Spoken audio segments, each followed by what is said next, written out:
Hello dear students, welcome to my channel. आज जिस topic के बारे में हम बात करेंगे वो एक थ्योरम है जिसका नाम है Gauss divergence theorem. Basically vector calculus में तीन थ्योरम इंपॉर्टेंट रोल प्ले करती हैं, जिसमें पहली होती है गॉस डाइवर्जेंस, दूसरी होती है स्टोक्स और तीसरी होती है ग्रीन थ्योरम। ग्रीन थ्योरम पे ऑलरेडी हमने एक वीडियो बना दिया है जो इस चैनल पे अवेलेबल है। अगर आपको कोई डाउट है ग्रीन थ्योरम के बारे में तो आप इस वीडियो को देख सकते हैं, उसका लिंक यहाँ पर डिस्प्ले हो रहा है। ठीक है, तो आज जो इस टॉपिक के बारे में बात कर रहे हैं उसको हम स्टार्ट करते हैं। तो गॉस डाइवर्जेंस थ्योरम जब भी हमारे पास बात आती है तो डाइवर्ज का मतलब क्या होता है? फैलना। ठीक है, तो डाइवर्जेंस का अगर हम हिंदी में मतलब बोलते हैं तो होता है अपसरण। तो डाइवर्ज और गॉस, क्योंकि उसने इन्वेंट किया था इसलिए इसका नाम दे दिया गॉस डाइवर्जेंस थ्योरम। अब ये कहती क्या है थ्योरम? तो इस चीज को जो ये लिखा हुआ है, इस चीज को अगर हम डेफिनेशन की फॉर्म में लिखते हैं तो क्या लिखेंगे कि the surface integral of any vector A around closed curve S will be equal to volume integral of divergence of that same vector.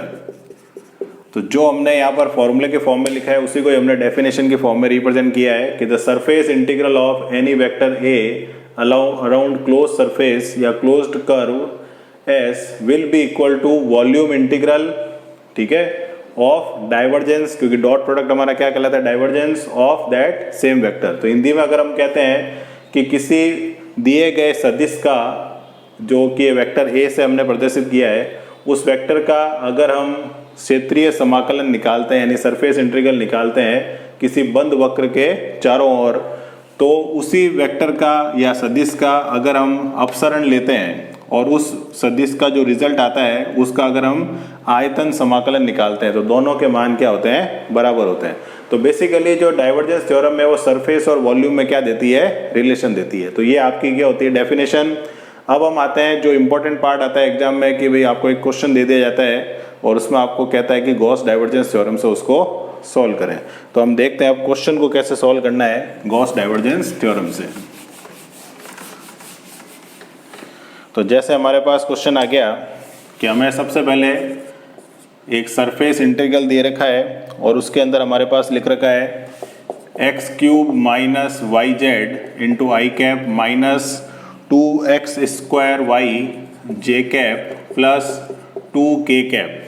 ये लिख दिया हमारे पास, डॉट करके यहाँ पर लिख रखा है ds। ठीक है, अब जो हमारे पास जो सरफेस s है वो यहाँ पर क्या है कि यहाँ पर वो एक क्यूब है। ठीक है, that is bounded by coordinate planes and plane जो हमें दे रखा है, प्लेन ले रखा है x equal to y equal to z equal to a. तो इन्फॉर्मेशन जो हमें दे रखी है वो हमें एक वेक्टर दे रखा है, डॉट करके ds लिख रखा है। जो भी यहाँ पर सरफेस एस होगी वो उसके बारे में बताएगा। तो ऑब्वियस है वो क्यूब है जिसको हिंदी में हम घन कहते हैं और घन की सभी भुजाएं क्या होती है? बराबर होती है। तो क्यूब है that is bounded by coordinate planes and plane x equal to y equal to z equal to a. तो इनडायरेक्टली उसने सभी डायमेंशन क्या दे दी है? इक्वल दे दी है। तो हमारा जो टारगेट होता है according to Gauss divergence theorem क्या लिखते हैं? Vector a dot ds is equal to volume integral of del dot a into dv। तो जब भी हमें क्वेश्चन अगर आता है दैट इज ऑफ एवोल्यूशन यानी मान ज्ञात करो, तो उस केस में हमें क्या करना होता है? या तो ये सरफेस इंटीग्रल कैलकुलेट करो या फिर वॉल्यूम इंटीग्रल कैलकुलेट करो। तो हमेशा ध्यान रखना जब भी आपको एवोल्यूशन वाला क्वेश्चन करना हो या वेरीफाई वाला भी करना हो तो हमेशा पहले बड़ा वाला इंटीग्रल सॉल्व किया जाता है, तो सरफेस के अंदर 2 डायमेंशन होती है, वॉल्यूम के अंदर 3 डायमेंशन, यानी 3 इंट्रीगल होते हैं, सरफेस में 2 इंट्रीगल होते हैं। तो बड़ा इंट्रीगल कौन सा हो गया? वॉल्यूम यानी आयतन। तो जब भी हमें वेरीफाई करना हो यानी सत्यापित करना हो या एवेल्युएशन करना हो तो हमें हमेशा बड़ा वाला इंट्रीगल सेलेक्ट करना है। तो इनडायरेक्टली यहाँ पर अगर एवेल्युएशन का क्वेश्चन है तो हमें ये वैल्यू निकालनी है। तो ऑब्वियस है कि हमें एक वेक्टर चाहिए और वो वेक्टर हमें यहाँ पर लिख रखा है। तो वेक्टर ए हम मान लेंगे इसको, तो x³ minus Y z into i cap, 2x² y J cap और 2k कैप। उसके बाद में हमें इस वेक्टर का क्या करना है? डाइवर्जेंस करना है। तो यहाँ पर हमें एक जो चीज़ नज़र आ रही है उसको हम कहते हैं डेल ऑपरेटर। तो डेल ऑपरेटर जो होता है उसकी वैल्यू जो होती है वो होती है del by del X I cap, del by del Y J cap, del by del Z K cap. तो अब हमें इन दोनों वेक्टर के बीच में कौन सा प्रोडक्ट दे रखा है? Dot product. तो डॉट प्रोडक्ट के बारे में हम जानते हैं कि I dot I, J dot J और के डॉट के क्या होते हैं? 1 होते हैं। क्यों? क्योंकि वेक्टर ए डॉट बी जब को उसको ओपन किया जाता है तो उसकी वैल्यू इस तरह से लिखी जाती है और एंगल जो बीच में आता है वो होता है कॉस। तो कॉस का अगर वैल्यू अगर हम 1 चाहते हैं तो कॉस 0 डिग्री 1 होता है। तो इसका मतलब क्या हुआ कि दोनों आई और आई किसके लिए होता है? एक्स डायरेक्शन के लिए, जे होता है वाई डायरेक्शन के लिए, के होता है जेड डायरेक्शन के लिए। जब दोनों डायरेक्शन सेम होगी तो दोनों डायरेक्शन आपस में पैरेलल होंगी, पैरेलल में एंगल कितना होगा? 0 और कॉस 0 क्या हो जाएगा? 1 हो जाएगा। इसलिए डॉट प्रोडक्ट में सेम डायरेक्शन बच जाती है और जो आई और जे, आई और के अगर लेते हैं तो एक्स और वाई और जेड में क्या एंगल बनता है? 90 डिग्री और कॉस 90 क्या हो जाता है? 0 डिग्री हो जाता है। तो इन दोनों को अगर हम डॉट करते हैं तो पहले डेल है और फिर ए है, तो ऑब्वियस है पहले डेल वाला रिजल्ट लिखा जाएगा। तो डेल डॉट ए का रिजल्ट क्या होगा? Del by del x, bracket में आ जाएगा x³ minus Y Z plus del by del Y minus 2x² Y plus del by del Z 2, क्योंकि के कैप का जो कोफिशिएंट यानी गुणांक है वो केवल क्या है? 2 है। तो अब हम इसको अगर सॉल्व करते हैं तो x के लिए अगर डिफरेंशिएट करेंगे तो x³ का क्या हो जाएगा? 3x²।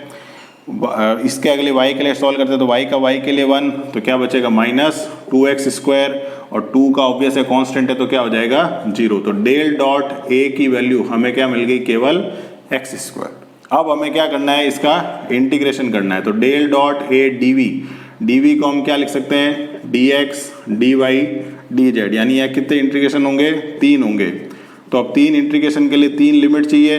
तो हमें क्या दे रखा है कि क्यूब है। तो ऑब्वियस है अगर हम क्यूब बनाते हैं इस तरह से, अगर हमने क्यूब को डिजाइन किया तो ये हमारी अगर x एक्सिस है, ये हमारी अगर y है और ये z है। तो अगर ये तीनों जो डिस्टेंस है 0 है तो स्टार्ट कहाँ से हो रही है? वो ओरिजिन से। तो इसलिए हमारी जो लिमिट होगी तीनों की वो क्या हो जाएगी? 0 to a, y की लिमिट भी 0 to a और z की लिमिट भी 0 to a। अब क्योंकि तीनों लिमिट कांस्टेंट है तो तीनों को आप साथ में सॉल्व कर सकते हो। तो सबसे पहले हम क्या करेंगे? x equal to 0 to a x² dx, y equal to 0 to a केवल dy आएगा और z equal to 0 to a केवल dz आएगा। अब x² का इंटीग्रेशन हम सब जानते हैं, x³ बाई 3 होता है, 0 to a, यहाँ आ जाएगा y 0 to a, यहाँ आ जाएगा z 0 to a।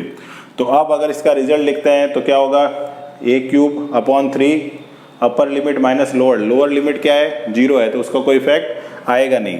तो ऑब्वियस है कि यहाँ क्या आ जाएगा? a³ बाई 3, यहाँ आ जाएगा a, यहाँ आ जाएगा a, तो ओवरऑल पावर क्या हो जाएगी? a की पावर 5/3 और यही हमारा क्या हो जाएगा? आंसर हो जाएगा। तो ये हमने पहला क्वेश्चन देखा है डाइवर्जेंस थ्योरम के अंदर जिसमें हमें वेक्टर a दिया हुआ था। हमने सबसे पहले क्या करा? डेल डॉट a निकाला यानी डाइवर्जेंस निकाला। दोनों वेक्टर हैं तो i dot i, j dot j और k डॉट k 1 हो गए। जो रिजल्ट आया उसका क्या किया? डिफरेंशिएशन और फाइनली हमने क्या लगा दी? लिमिट, और हमारा क्या आ गया? आंसर आ गया। इस तरह से हम नेक्स्ट क्वेश्चन और देखते हैं।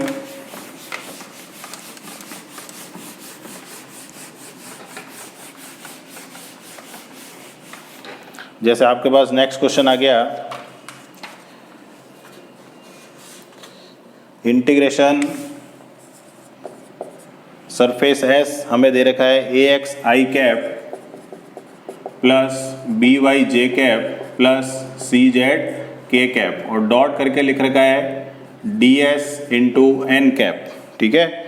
तो और यहाँ पर जो सरफेस एस है उसके बारे में कह रखा है कि वो एक स्फेयर है, स्फेयर को हिंदी में हम क्या कहते हैं, गोला कहते हैं। और उसकी इक्वेशन जो होती है वो कुछ इस तरह से होती है, X square plus Y square plus Z square equal to A square. या रेडियस को यहाँ पर क्या दे रखा है, 1 दे रखा है, तो हम भी क्या लिख देंगे, 1 लिख देंगे। ठीक है, तो जो इन्फॉर्मेशन काम की है हमने वो यहाँ लिखी है। अदरवाइज एग्जाम में जो लैंग्वेज आती है कि दिए गए जो भी हमारे वेक्टर है उसको गॉस डाइवर्जेंस थ्योरम से प्रमेय द्वारा सत्यापित कीजिए या मान ज्ञात कीजिए, वो एक कॉमन लैंग्वेज है। जो चीज़ हमें चाहिए वो हमने यहाँ मेंशन कर दी है। तो स्टार्ट जब हम करेंगे यहाँ पर, तो देखो यहाँ पर जब हम लिखते हैं vector A dot D S, तो इस चीज़ को ऐसे भी लिखा जा सकता है वेक्टर ए डॉट। अब क्योंकि एक वेक्टर है तो वेक्टर में दो चीज़ें होती है, एक तो मैग्नीट्यूड यानी परिमाण और एक उसकी दिशा यानी डायरेक्शन। तो एन कैप जो होता है वो हमारा क्या कहलाता है, यूनिट वेक्टर, जो कि परपेंडिकुलर यानी लंबवत दिशा में होता है। तो अब यहाँ पर इस तरह से भी लिख दिया जाए या ऐसे लिख दिया जाए कोई फर्क नहीं पड़ेगा, हमें चाहिए वेक्टर ए जो हमारे पास क्या है, ए x I cap, B Y J cap और सी जेड के कैप। तो अब हमें क्या करना है, जो हमारी थ्योरम थी कि इसके इक्वल टू में हम क्या लिखते हैं, डेल डॉट ए इंटू डी वी। तो ऑब्वियस है हमें फिर से इसकी वैल्यू निकालनी है डेल डॉट ए की। तो डेल डॉट ए की वैल्यू अगर हम निकालते हैं तो हमने यहाँ पर पहले डेल ऑपरेटर जो कि हमारा मेन ऑपरेटर है जिसके साथ ही यहाँ पर ऑपरेशन होता है उसको पहले लिख दिया, डॉट करके लिख दिया ए x I cap plus B Y J cap plus C Z K cap. अब डॉट करेंगे तो आई डॉट आई 1 हो जाएगा, आई डॉट जे 0 हो जाएगा, आई डॉट के 0 हो जाएगा। तो सिमिलरली अगर वैल्यू लिखते हैं तो del by del x bracket में बचेगा a x, del by del y bracket में बचेगा b y, del by del z bracket में बचेगा सी जेड। डिफ्रेंशिएशन करेंगे तो ऑब्वियस है कि ए बी और सी तो कांस्टेंट है, वो बाहर आ जाएंगे। तो यहाँ आ जाएगा ए एक्स का एक्स के लिए 1, बी बाहर आ गया तो वाई का वाई के लिए 1 और सी बाहर आ गया तो जेड का जेड के लिए 1। तो ये हमारे पास क्या आ गया, वैल्यू आ गया डेल डॉट ए का। अब ये वैल्यू कहाँ पुट करेंगे यहाँ पर, तो क्या हो जाएगा, integration del dot A into D v will become integration, volume integral है हमारे पास a plus b plus c into D v. अब a plus b plus c obvious है कांस्टेंट है, वो इंटीग्रेशन से बाहर आ जाएगा। तो a plus b plus c volume integral, अंदर क्या बच गया हमारे पास, केवल dv। तो अब dv जो है वो ऑब्वियस है कि 3 हमारे पास लिमिट होनी चाहिए, तभी हम dv यानी dx dy dz की वैल्यू डिटरमाइन कर सकते हैं। तो अब जब लिमिट की बात आती है तो ऑब्वियस है हमारा ध्यान कहाँ जाता है, फंक्शन पर। तो अगर हम इस फंक्शन से लिमिट निकालना चाहते हैं तो जैसे हमारे को दिया हुआ है X square Y square Z square equal to 1, तो सबसे पहले हम अगर कभी भी लिमिट निकालनी हो तो अक्ष को यानी एक्सेस को स्टार्ट से कंसीडर करते हैं। तो एक्स एक्सेस पे वाई और जेड क्या हो जाएंगे, दोनों 0 हो जाएंगे। तो ऑब्वियस है वाई और जेड अगर 0 रखते हैं तो एक्स स्क्वायर इक्वल टू 1, तो x बराबर क्या आ गया, प्लस माइनस 1। यानी x की लिमिट अगर मुझे इस क्वेश्चन में लगानी है तो क्या हो जाएगी, -1 से +1। ये तो हो गई x की बात। अब y के लिए जब जाएंगे हम y की लिमिट के लिए तो हम लेंगे एक्स वाई प्लेन, प्लेन यानी हमारा तल। तो एक्स वाई प्लेन पर कौन 0 होगा, z 0 होगा। तो z को अगर 0 करा तो क्या बचा, X square plus Y square equal to 1। तो वाई स्क्वायर इक्वल टू क्या बच गया, 1 माइनस एक्स स्क्वायर। तो y की वैल्यू क्या आ गई, plus minus √1 minus X square. तो y की अगर हमें लिमिट लेनी होगी यहाँ पर तो क्या होगी, माइनस √1 माइनस एक्स स्क्वायर से √1 माइनस एक्स स्क्वायर। तो इस तरह से हमने क्या करा है, y की लिमिट ले ली है। अब z की लिमिट अगर लेनी है तो तीनों लेने पड़ेंगे, एक्स वाई जेड प्लेन। तो एक्स वाई जेड प्लेन में तो कोई 0 होता ही नहीं है, तो सेम इक्वेशन हमारी बच जाएगी। तो जेड स्क्वायर इक्वल टू क्या हो जाएगा, 1 minus X square minus Y square.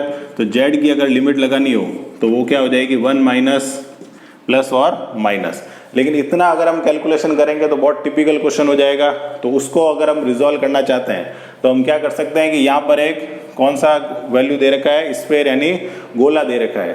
तो गोले का हमें क्या निकालना है, एक तरह से आयतन निकालना है। तो गोले का आयतन हमारा कितना होता है, गोले का आयतन क्या होता है हमारे पास, अगर हम जनरल भाषा में बात करें तो स्फेयर का अगर हम वॉल्यूम या गोले का अगर हम आयतन लिखते हैं तो कितना होता है, 4/3 पाई ए क्यूब या पाई आर क्यूब, जनरली हम आर लिखते हैं तो आर क्यूब लिख दिया। अब आर की वैल्यू यहाँ रेडियस की कितनी दे रखी है 1, तो हमारा फॉर्मूला क्या हो जाएगा 4/3 पाई हो जाएगा। तो इनडायरेक्टली इतना बड़ा अगर हम कैलकुलेशन करें उससे अच्छा अगर ऑब्जेक्ट हमें पता है और उसका अगर हमें वॉल्यूम पता है, आयतन पता है, तो हम डायरेक्टली वैल्यू पुट कर सकते हैं। तो इस तरह से अगर हम चलते हैं तो हमारा रिजल्ट क्या हो सकता है कि हम कहाँ थे, यहाँ पर थे, ठीक है। तो हमारे पास क्या आया था a प्लस बी प्लस सी आया था और वॉल्यूम इंटीग्रेशन क्या था dv था। तो उस पूरे की जगह, ठीक है, एक तरीका तो ये था लिमिट के साथ सॉल्व करना, लेकिन इतना बड़ा करने से अच्छा है कि हम अगर स्फीयर पता है वॉल्यूम तो हम डायरेक्टली फॉर्मूला लिख सकते हैं। तो 4/3 पाई लिख दिया, तो 4/3 पाई a प्लस बी प्लस सी, तो ये हमारा क्या हो जाएगा आंसर हो जाएगा। तो इस तरीके से कभी कभी गिवन ऑब्जेक्ट अगर हमें पता है कि भाई किस तरह से उसको सॉल्व किया जा सकता है, तो इनडायरेक्टली हम लिमिट्स में फंसने की बजाय डायरेक्ट भी उसकी वैल्यू अगर लिख देंगे तो भी हमारा आंसर आ जाएगा। तो इस तरीके से आप क्या कर सकते हैं, गॉस डाइवर्जेंस थ्योरम में जब भी कोई क्वेश्चन आता है तो आपको एक तो डाइवर्जेंस थ्योरम का जो फॉर्मूला है यानी जो डेफिनेशन है वो पता होनी चाहिए, और दूसरा जब भी आप सॉल्व करेंगे तो डॉट प्रोडक्ट का नॉलेज होना चाहिए कि सेम डायरेक्शन में 1 आएगा, यानी आई जे और के जो एक्स और वाई और जेड के लिए यूज आते हैं उनके लिए 1 आएगा। एक्स वाई वाई जेड और जेड एक्स यानी 90 डिग्री जहाँ पर भी एंगल बनता है वहाँ पर cos 90 जीरो होने की वजह से वो रिजल्ट क्या हो जाएगा, जीरो हो जाएगा। तो इस तरीके से अगर आप ये छोटी बातों का ध्यान रखेंगे तो डाइवर्जेंस थ्योरम के क्वेश्चन आप इजीली सॉल्व कर सकते हैं। आशा करता हूँ कि ये वीडियो आपके लिए हेल्पफुल रहेगा। Thank you very much.